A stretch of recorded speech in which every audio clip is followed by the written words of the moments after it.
Serbian nationalist shot and killed Prince Franz Ferdinand of Austria. Immediately after, Austria-Hungary demanded that Serbia meet all the terms of a completely one-sided ultimatum. Serbia tried to compromise, but to no avail. With the blessing of Germany, Emperor Franz Joseph I of Austria-Hungary mobilized men for war against Serbia.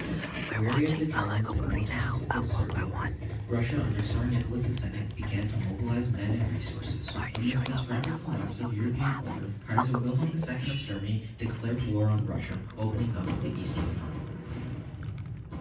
The declaration of war from Germany to France was joined by German troops invading France and Belgium, opening up the Western Front.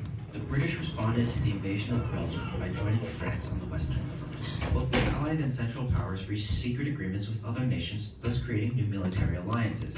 The Allies consisted of France, Italy, the UK, Russia, Serbia, and the rest of the colonies. Pitted against the Central Powers of Germany, Austria-Hungary, and the Ottoman Empire.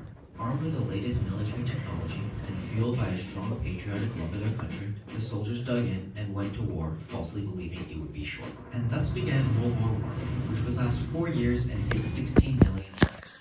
From the French trenches at Verdun to the Commonwealth charges and beaches of Gallipoli, from the forests of the Alps and the Assalto River Valley to the northern waters of Jutland, this war would forever change Europe. So,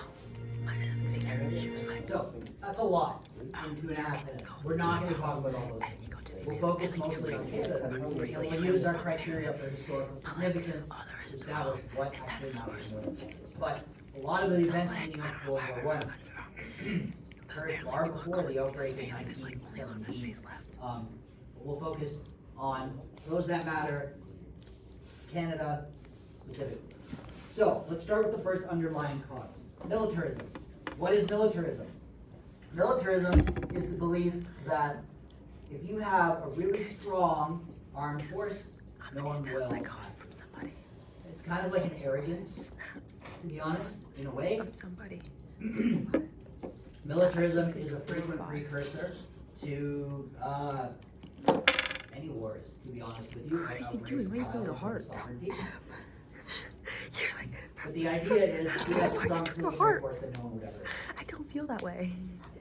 Militarism is very alive as well. Use this because like Even it's today, an M. the U.S. is probably the most modern example of a country deeply rooted in military. They have the largest defense budget of any country. The way they carry themselves is very much pretty militaristic.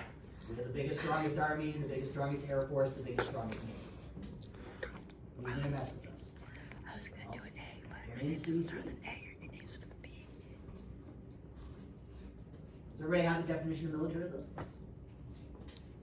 Okay, so why does militarism matter? How does this contribute to the start of World War I?